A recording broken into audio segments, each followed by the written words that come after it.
Welcome back to the wormerry.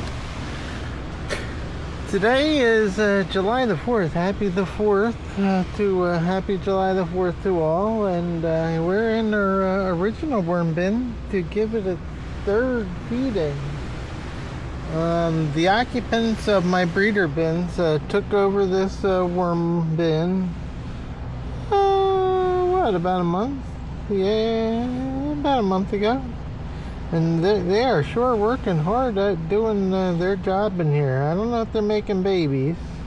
Hopefully we brought over enough wormies that we don't have to worry about it. But they're hanging out in the top. They have done a good job at digging, going deep into the bedding. And yeah, this lettuce, they haven't, I see them in throughout it. I don't know if the lettuce is growing currently or what, but yeah, we'll just leave it there. Put a couple other lettuce stalks in there that the wormies worked down to the structure. They're still working it down. There's some bedding in here still, so the wormies definitely have the job to do. They're working in the bedding. I see the wormy working around a corner back here. Even though this bedding is dry, it holds its moisture really, really well. So once you get it wet, the wormies can start processing it. But yeah, the little bit on the top is a little dry. But we dig deep, we see the wormies all throughout the bedding, which means that they're eating it, which is good. All right, guys, I got a treat for you, some more watermelon. All right, I'm gonna have to put these guys over here on the tripod, and let me get their watermelon and lettuce.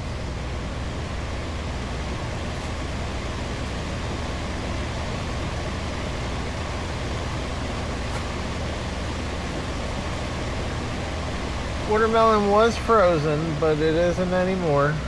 We're gonna kind of put we'll do it that way. So it's stalling. The wormies will have no problem getting away from it. In fact, the wormies are probably gonna jump all over it, even though it is a little cool. We don't have very much other food for them, so we'll just give them that and some lettuce, and we'll sprinkle some eggshell in there to use as grit throughout the bin.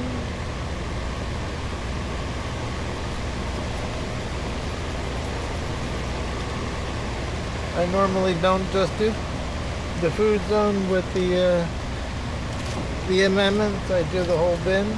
We'll get a scoop of some worm chow, which these wormies are used to, because this is what they primarily ate when they were in the breeder bin.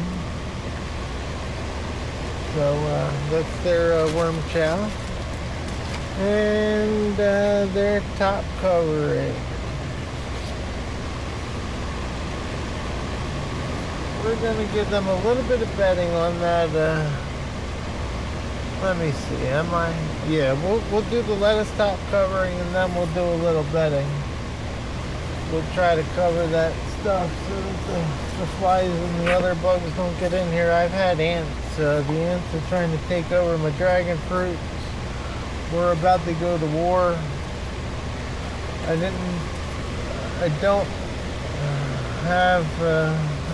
have plans to do the boric acid thing, but I might be. We got some carpenter ants in my maples, and we got carpenter ants in wood piles, so we also got termites. So we are protecting the house. We put bait stations around the perimeter of the house for the carpenter ants and the termites. So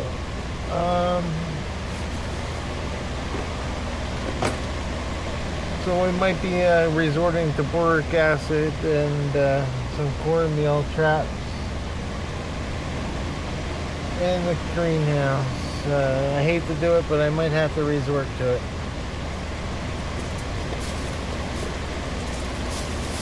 Oh, I can give them some coffee too. Not a lot, just a little.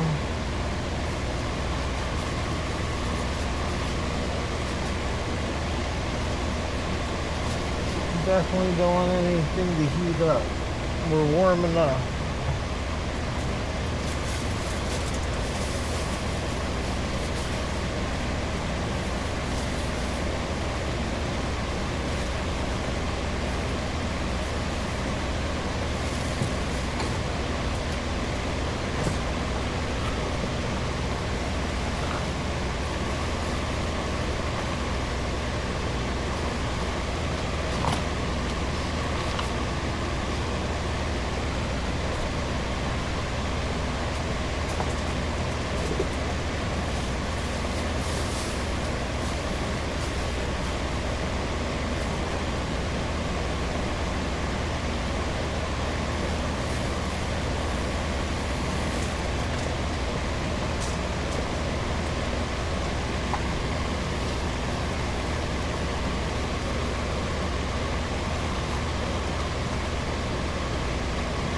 Alright, y'all.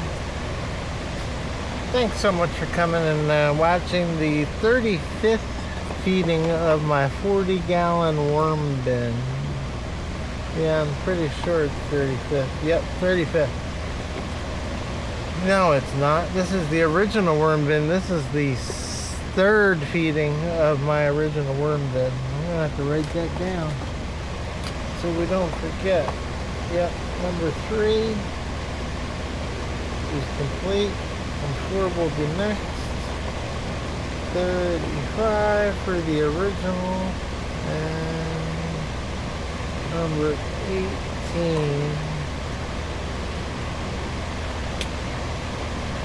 for the wooden coffee. Yep. Alright, guys. Again, thank you so much for watching. This is the final conclusion of the feeding.